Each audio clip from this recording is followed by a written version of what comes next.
Yes, for the record, Madam Chair, you do have a quorum. Okay, great. Well, General Counsel, thank you for letting me know there's a quorum. Good morning. I'm Jody Golden. I'm calling the September 2021 meeting of the IHCDA Board of Directors to order. I apologize, I'm only on the telephone today for our board members, but I'm in an area that does not have great connection. So we are meeting telephonically today pursuant to the current health emergency in Indiana Code 5-14-1.5-3. Since we are meeting telephonically, the procedures will be a little different from those meetings we use during our regular board meetings. There will be an audio feed for the general public so that members of the public can listen to the meeting. And there will be a link to video recording posted on IHCDA's website next month. At the time the motions are being made, each board member that makes a motion must state his or her first and last name for the record. I will now take a roll call of the board members to confirm who is present for the record. Obviously, Jody Golden is here for Lieutenant Governor Suzanne Crouch. Mark Pascarella. Here. Ryan Locke. Here. June Midkiff. Here. Andy Place Sr. G. Michael Schrottmeyer. Here. Tom McGowan. Okay.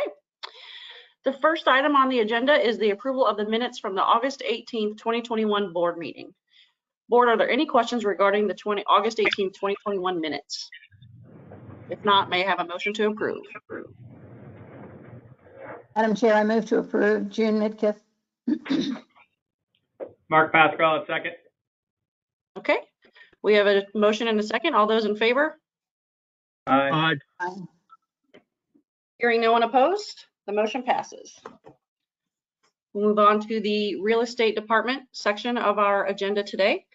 Please welcome Megan Bowman to present a recommendation regarding bond volume 4% credits to the Peppermill Farms Apartments.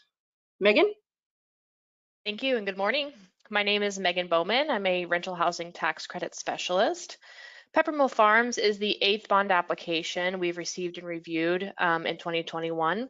The project represents a total development cost of $23,081,862 with $10 million in bond volume requested and $929,260 in LIHTC credits requested annually for 10 years. The project's goal is to preserve 160 units of affordable housing by rehabilitating an existing complex on the northeast side of Indianapolis. These 160 units represent a mix of 96 one-bedroom and 64 two-bedroom units. 68 of the units are currently under HAP contract, and this HAP contract will remain through and after the rehabilitation. The developer, Sapco LLC, plans to replace flooring, plumbing, appliances, cabinetry, and doors in all units, as well as exterior upgrades, ensuring ADA compliance throughout the property. Further details can be found in the development summary sheet in Exhibit A. During the round, the real estate staff has reviewed the application and ensure it met criteria set forth in the qualified allocation plan. So far this year, we've reviewed and allocated funding for 1,036 units, as referenced in the key performance indicators table below. And Peppermill Farms, if approved, would bring that total to 1,196 units of affordable housing. I would be happy to take any questions that the board may have at this time. Board, are there any questions for Megan? Okay, Megan, I think we're ready for your resolution. Excellent. Staff respectfully request the board approve the following resolution. Resolved that the board approve awarding $10 million in bond volume and $929,260 in annual LIHTC to Peppermill TC LLC for Peppermill Farms Apartments and according to the terms of the 2021 AB application round as recommended by staff. Board, do I hear a motion on the resolution? June Midkiff, I move to approve. Mike Schrottmeyer, second the motion.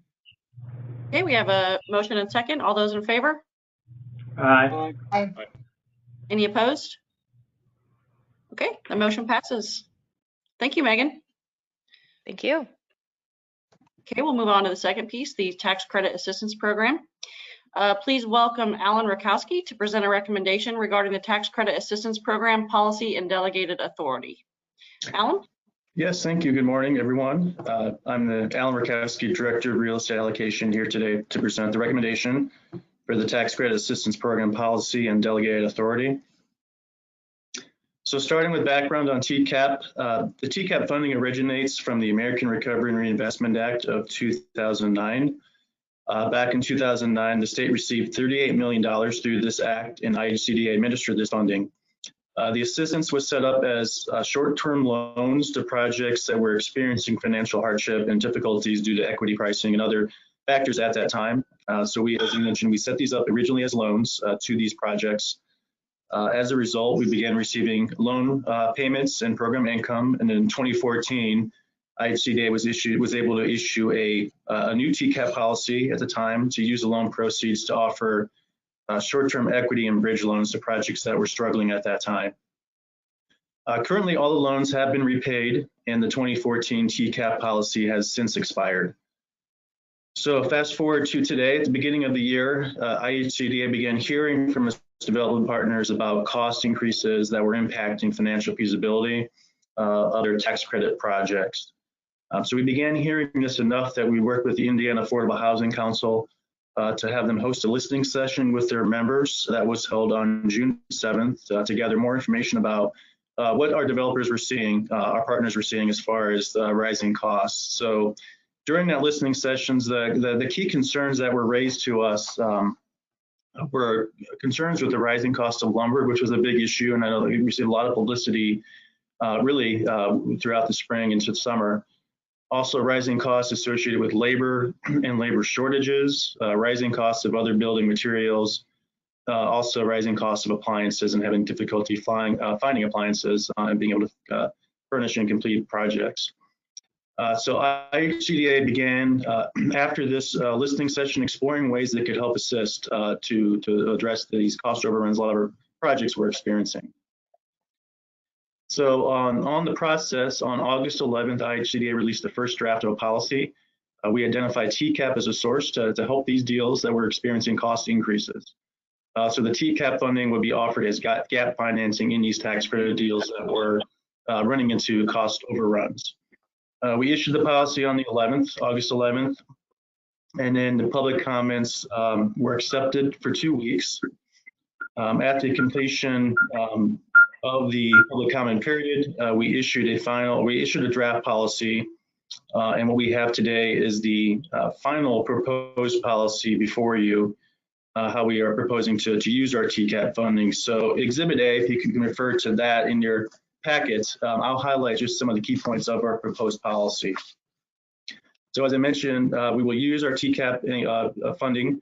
We will dedicate up to $20 million in Tcap program income to offer loans up to $500,000 per development as gap financing. So the eligible applicants are projects that have a 9% tax credit award either from 2020 or 2021, deals that have both closed that are experiencing cost overruns now, and also deals that may not have closed yet because of the funding gap. And then also developments with 4% credits and bonds that also are experiencing cost issues. These include both those that have closed, but then are experiencing increased costs as they're going, as the developments are being built. And then also those deals that have not closed yet due to these cost increases. To be eligible, the projects have to be able then to close on the funding within 60 days of getting a Tcap commitment. So the idea here is this is really the last funding in. This is going to be what enables these deals to close and move forward, or to fill gaps that are stalling progress. They must also have a letter, have a commitment, a firm commitment from an equity investor. And they have to also explain how the cost increases are related to essentially the onset of COVID-19 and the cost increases that we saw at the end of last year going into this year as well. All the requirements include they have to show that one of their sources is a deferred developer fee and no less than 40%. And then also they're going to be committing to an extra year of affordability based on how much is loaned to the project. So you can see there's a matrix, or there's a sliding scale for the additional years of affordability based on how much Tcap funding is going into the project. So 30 years is a minimum for the tax credit program. For example, if they get 100,000 in Tcap, they're going to be committing to 1 additional year of affordability. The loan terms will be offered at a 0% interest rate for up to a 15-year term and a 30-year amortization. And the process will be handled that the applications will be accepted on a first-come, first-served basis. And IHCDA will work to have responses to applicants within 30 and 60 days. The policy will run until the earlier March 31st, 2022, or at such time all the funds have been allocated. Also in your packet, there's an exhibit. I'll just mention briefly, we have what is the red line version from what was issued as the draft back on August 11th and what changed based on public comment. You can see not a lot changed. I think the first proposal that we had was very well received. We did make some adjustments as far as the deadline to close, how much deferred developer fee would be required, and also clarify we do have some flexibility on the loan terms as far as if a deal needs to be cash flow contingent as opposed to a regular amortized schedule. So the Tcap applications with the delegate authority, if approved, will be reviewed by a committee that includes a deputy executive director and real estate staff from the allocation and underwriting divisions. The delegate authority will expire at the conclusion of the reviewable applications submitted under this policy. So at this time, I will pause. I'll be happy to entertain any questions that you may have. Board, are there any questions for Alan? Okay, hearing none, Alan, I think we're ready.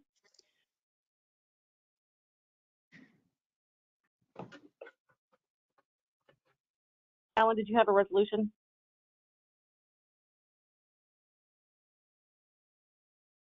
I think you might be having some problems. All right, not hearing it. Should I proceed with the resolution? Yes, please. Thank you. Okay. Staff respectfully requests that the board pass the following resolution. Resolve that the board approve the Tcap policy as fully described in Exhibit A. And I think I'll pause here as we have two resolutions here. This is the first of two. Hey, board, we have a resolution. Do I have a motion?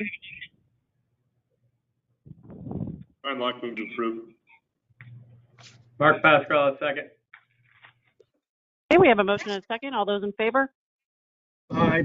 Aye. Any opposed? Okay, the motion passes. Alan, your second resolution? I apologize. I think I'm having some trouble with my audio.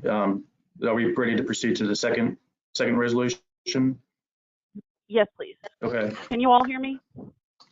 Yes. Resolved that the board authorizes IHCDA's Deputy Executive Director and Chief Real Estate Development Officer to take all necessary actions to distribute additional allocations of Tcap to LIHTC projects negatively impacted by cost increases, provided that the board is informed of all awards made on a monthly basis as recommended by staff.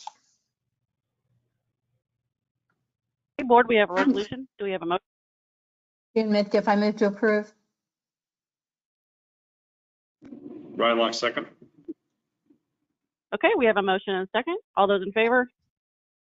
Aye. Any opposed? Okay, the motion passes. Thank you, Alan. All right. Okay, we'll move on to the Thank you. next piece of our agenda, the Home Tenant-Based Rental Assistance Award recommendations. Please welcome Victoria Jennings to present the Home Tenant-Based Rental Assistance Award recommendations. Victoria? Good morning. Thank you so much. I'm Victoria Jennings, the Supportive Housing Analyst at IHCDA, and I'm excited to be here today to give our award recommendations for the Home Investment Partnerships Program Tenant-Based Rental Assistance Program. Home-funded tenant-based rental assistance is a rental subsidy that helps make up the difference between what a renter can afford to pay and the actual rent, and the program can also assist with utility costs and security and utility deposits. A household's income must be at or below 60% of the area median income to initially qualify for the program. And in recognition of the unique the unique barriers that formerly incarcerated individuals face in seeking housing, IHCDA has designed its home TBRA program to exclusively serve income-eligible households in which at least one member was formerly incarcerated to increase housing affordability, stability, and choice for this population. So in July, IHCDA released an updated policy manual and a request for qualifications. We had $1,200,000 in total funds available and received 3 responses to the RFQ requesting an aggregate award of $900,000.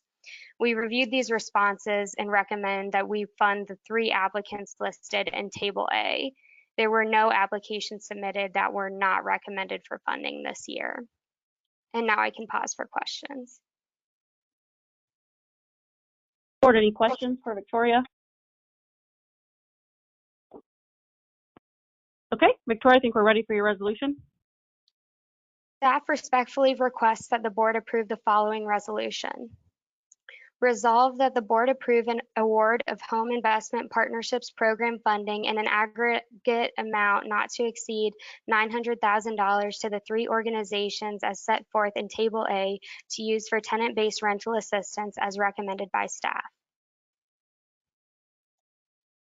Okay, we have a resolution. Do we have a motion? Move for approval, Mike Schotmeyer. Mark Pascal, second. Okay, we have a motion and a second. All those in favor? Aye. Aye. Aye. Any opposed? Okay, the resolution passes. Victoria, I think you're up again to present the Indiana Housing First Program Award. Thank you. The Indiana Housing First program can provide rental assistance and supportive services to individuals and families with a serious and persistent mental illness or chronic chemical addiction who are also facing a housing crisis or exiting a residential treatment program. The program uses a Housing First model, so services are voluntarily selected by participants and a harm reduction approach to addiction is used. In July, IHCDA released an updated policy manual and a request for qualifications. We had $847,226 in total funds available and received 3 responses to the RFQ requesting an aggregate award of $800,000. We reviewed these responses and recommend that we fund the 3 applicants listed in Table A. There were no applications submitted that were not recommended for funding this year. And now I can pause for questions. Board, anyone have any questions for Victoria? Okay, Victoria, I think we're ready for your I did resolution. have just one clarification real quick. Aurora Inc. was awarded under both of these programs, right? And are those are separate for different processes? Yes, that is correct. They received 2 separate awards for the 2 programs. Thanks.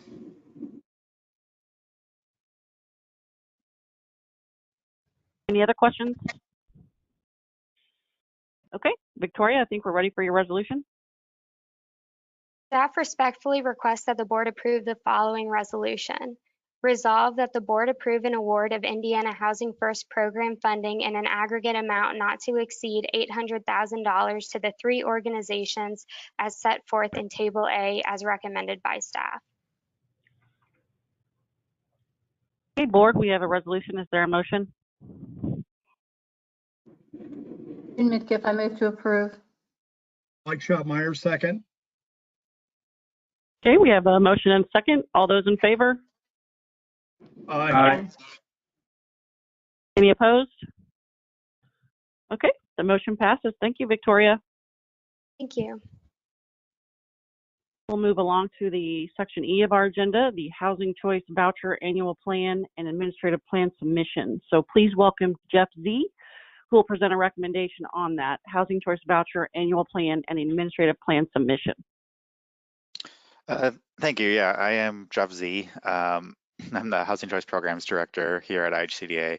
And this is our annual plan and administrative plan request for approval. This is an annual process, and then we also annually use this as a time just to sort of update the board on the status of our HCV program and related voucher programs and rental assistance. So to begin with, the summary of changes to our HCV admin plan this year. You may remember in July, I brought our admin plan to the board for an amendment to add our EHV program to the admin plan. It was a new chapter of the admin plan to create policies and procedures for the new emergency housing voucher program that was funded through the ARPA bill passed by Congress in the springtime. So that remains the only significant change to our admin plan. Other than that, there's just some minor changes to clarify our rules and regulations. It's really just kind of clarifying things, but not actually making policy changes other than that addition of the EHV chapter to the admin plan. In addition to that, our annual plan is being submitted to HUD, which is a separate document from the administrative plan. The annual plan really just updates HUD on our progress on our 5-year plan. We are in the 2nd year of our 5-year plan, and there's 4 main target areas of that plan. I'll briefly go through them.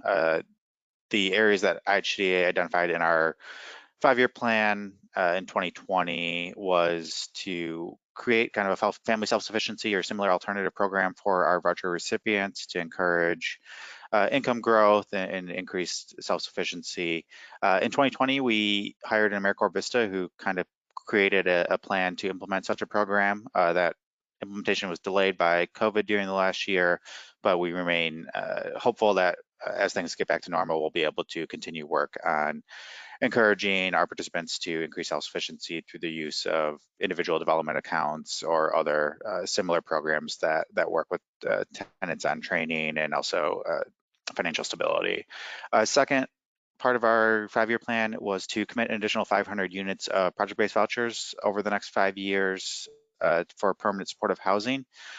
We have in these previous 2 years or a year and a half, committed 119 additional vouchers for use in permanent supportive housing, which is a little below our pace to reach 500 in 5 years. The one kind of change that kind of affected this goal is that in 2019, we were awarded Section 811 project-based rental assistance. So we have shifted a little bit to using that resource to create permanent supportive housing, which has allowed us to preserve some of our project-based voucher authority for future years, since that is not unlimited, but we'll now be able to extend the time into the future, which will be able to use project-based vouchers now that we have that alternate funding sources for permanent supportive housing rental assistance. Another area of our 5-year plan was to increase housing search resources available for program participants with a focus on participants requiring accessible futures. We continue to work closely with our vendor on the Indiana Housing Now website to create additional landlord listings on that website and tools for our participants to use to search for housing. Also, we are hiring a new HCV analyst starting next month, who is going to focus on doing kind of housing navigation work to work closely with our participants, particularly those who have disabilities or are hard to house for whatever reason, to do that direct outreach to landlords and try to create to develop a landlord base that we can work with in housing some of our harder to house families. And then additionally, our last part of our program goal was to accept the administration of divesting HCV programs from around the state. This year we did accept the Fayette County Housing Authority administration, which you may remember from, I believe, the June board meeting.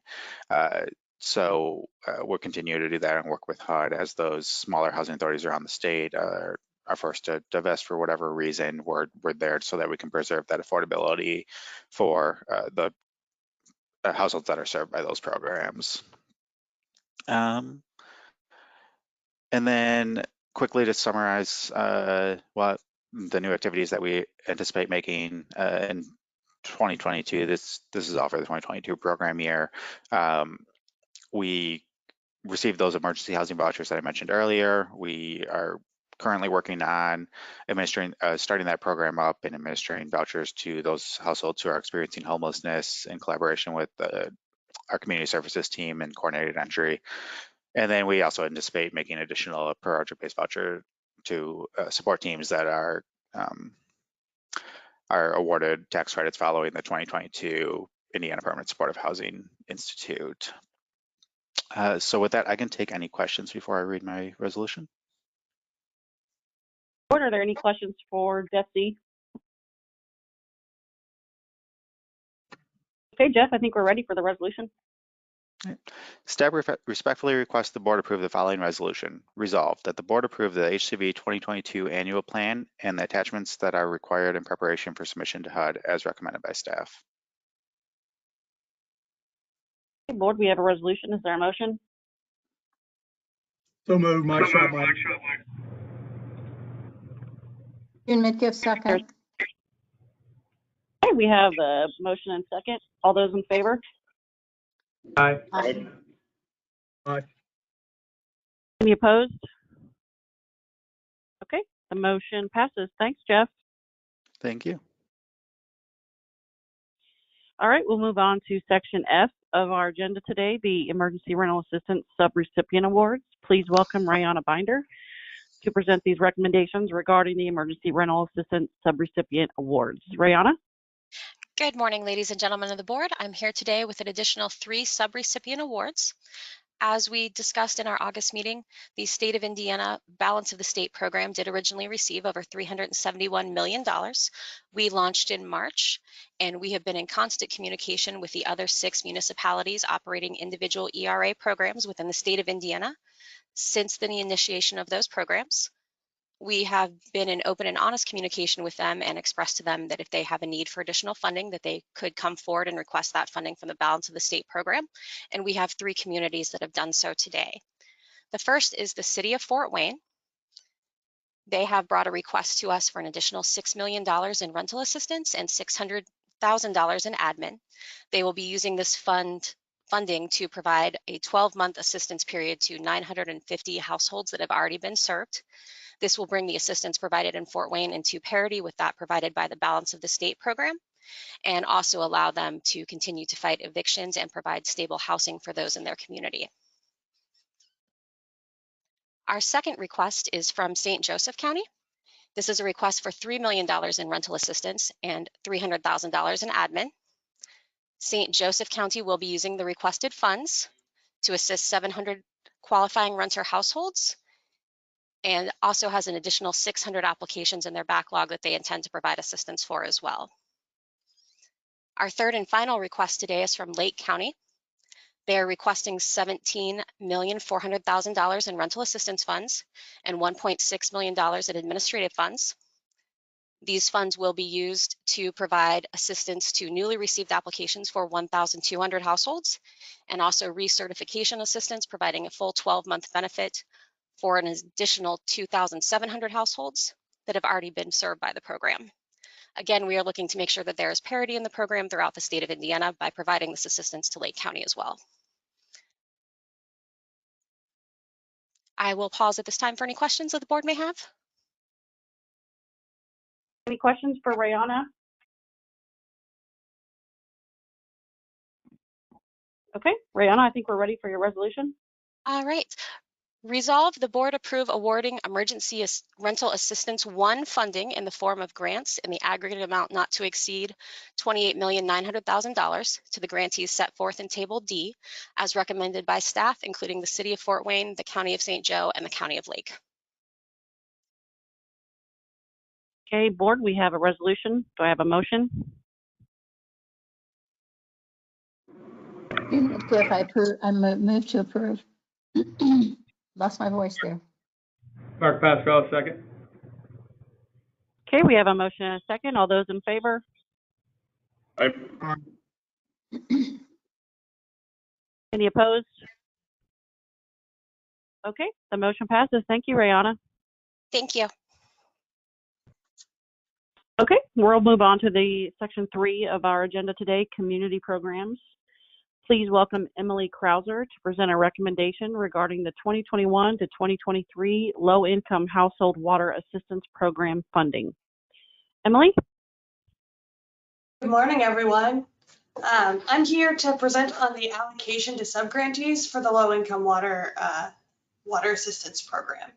So this is a brand new program that was funded through the 2021 appropriations bill and through the ARPA Act that was done in the spring.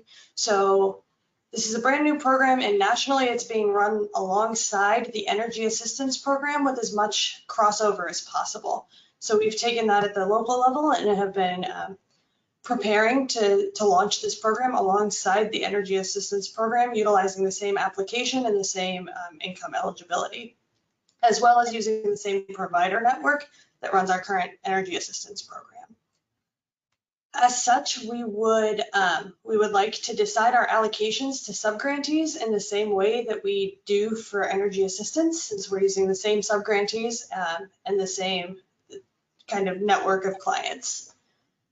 So EAP allocations are currently decided using a board-approved allocation table that takes into account population size in each county, as well as the proportion of the population that falls into a few specific subgroups, like low income, elderly, and those with disabilities. There is one place where the energy assistance allocation table doesn't make sense for water, and that is where it takes into account bulk fuel, because the cost of bulk fuel is so much greater than for electric or gas. For a water assistance program, it doesn't make sense to take into account the cost of bulk fuel. So what we'd like to do is modify the energy assistance allocation table by taking out the effect of bulk fuel on that, and otherwise running it exactly as it is, in order to create what we're calling the LIWAP, or the water allocation formula.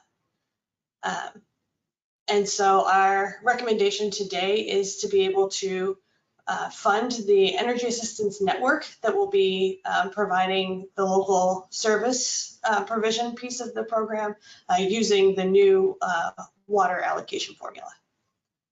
And I'm happy to take any questions that you all have about that. Any questions?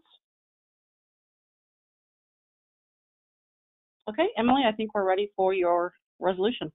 Great, so staff respectfully requests that the board approve the following resolution. Resolved that the board approve the use of the LIWAP allocation formula to allocate low-income household water assistance program funding to IHCDA's Energy Assistance Program subgrantee network as recommended by staff. Okay, board, we have a resolution. Do I have a motion?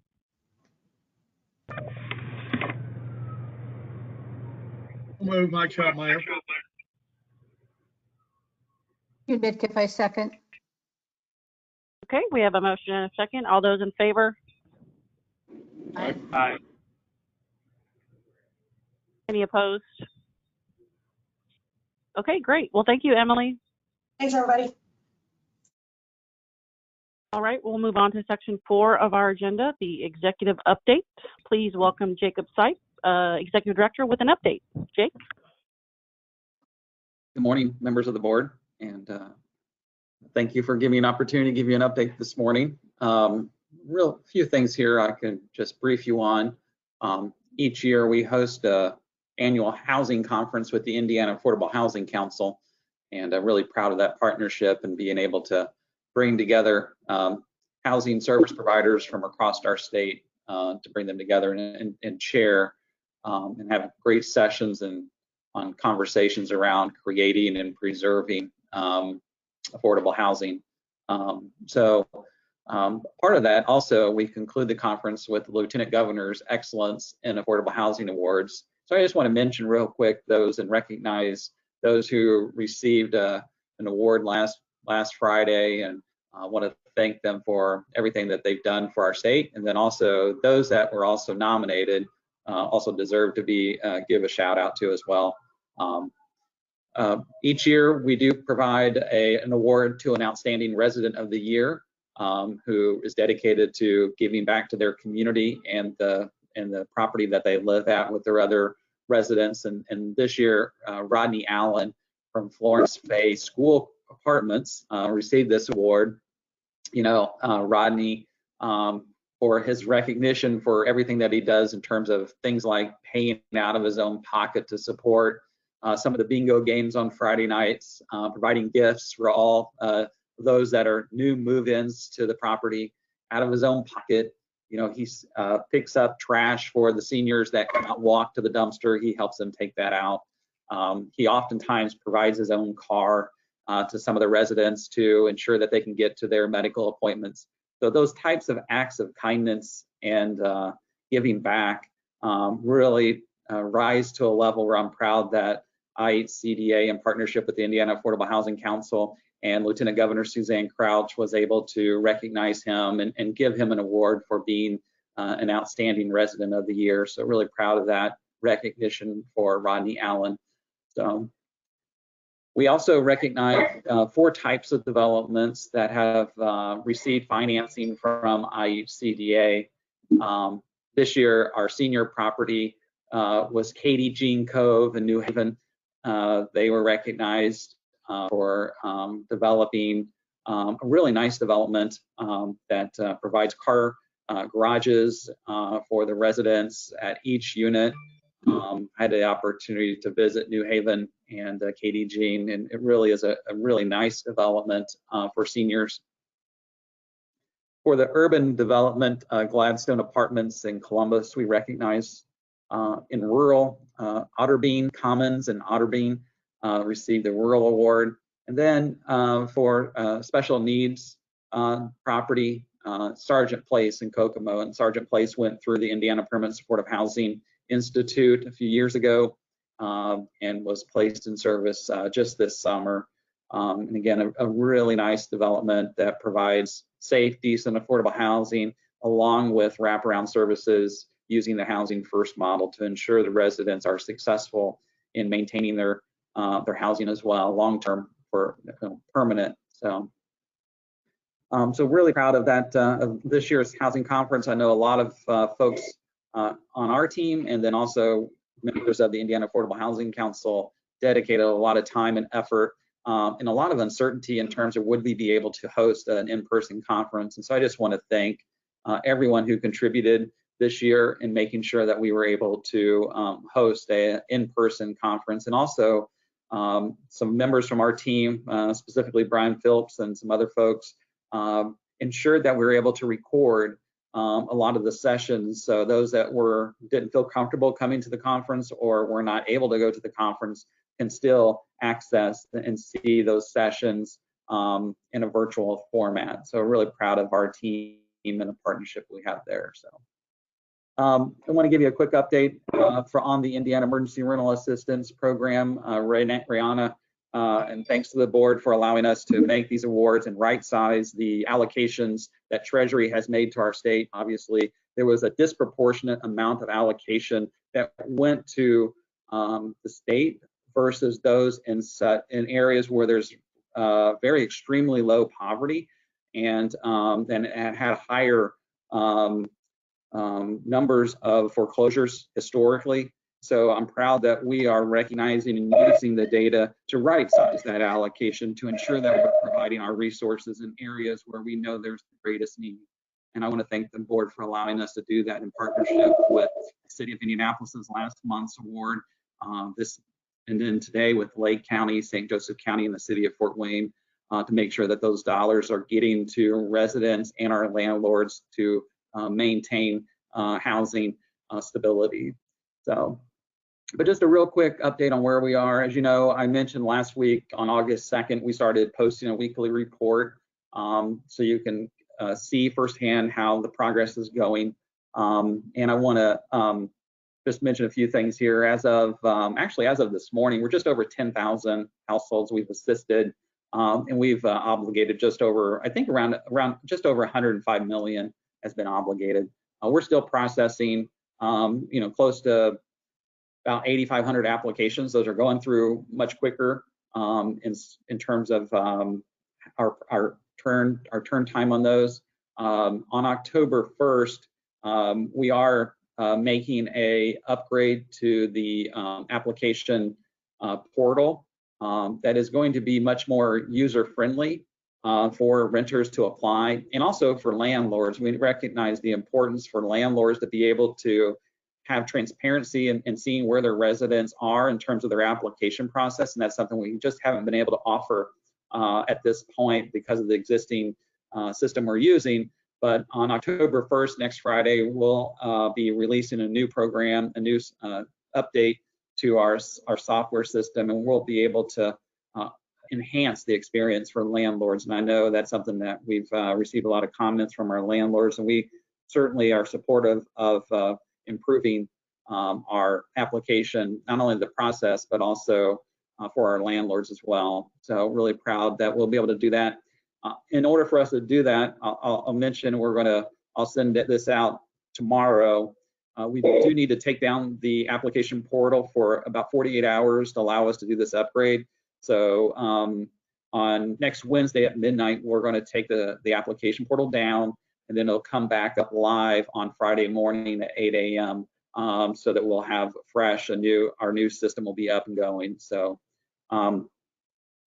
real quick too, I'm also participating on the eviction diversion task force with the state Supreme Court, and we're working with them on implementing an eviction diversion program where residents will be able to apply to IHCDA's rental assistance program for those that are participating in the eviction diversion program. More to come on that. I know there's still a little bit of the task force is working through some of the programmatic side of that and process side of that. So, and we're excited and proud to be able to be part of the eviction diversion program with our courts across our state. So, Emily mentioned the low-income housing water assistance program and the low-income housing energy assistance program. Mentioned how we're going to be able to offer both of those programs with a universal application. So that'll be really efficient for households who need to apply. So they're not having to bounce between both programs to apply. They'll have one universal application. With that, we're anticipating serving close to 110,000 households this year. And we're going to start accepting applications next Friday on October 1st.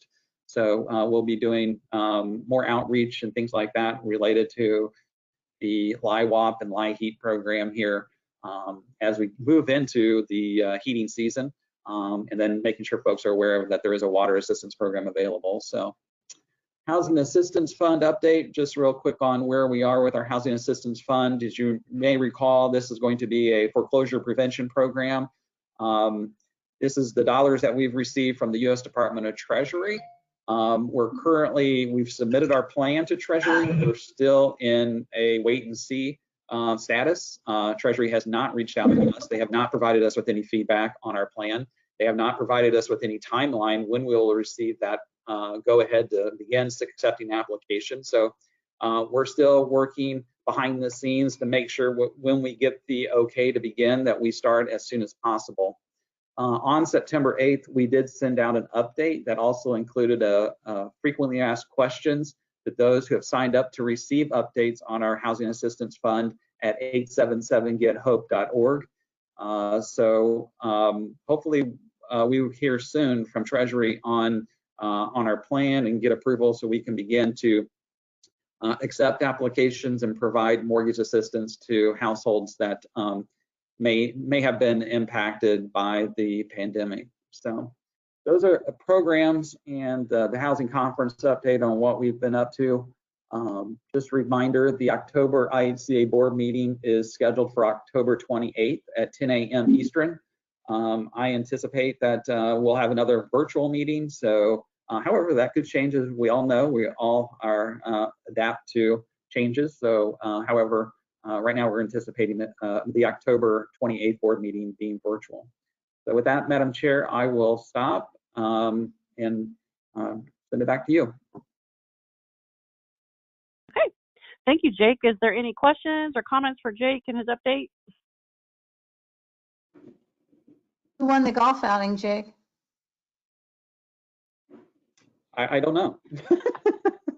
Good question. I'll have to find out. I'll have to research for that and get back with you.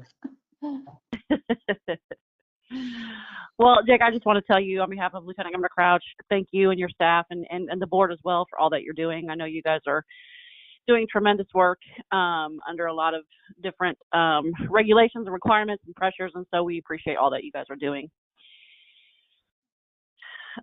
Is there any other business to come before the board?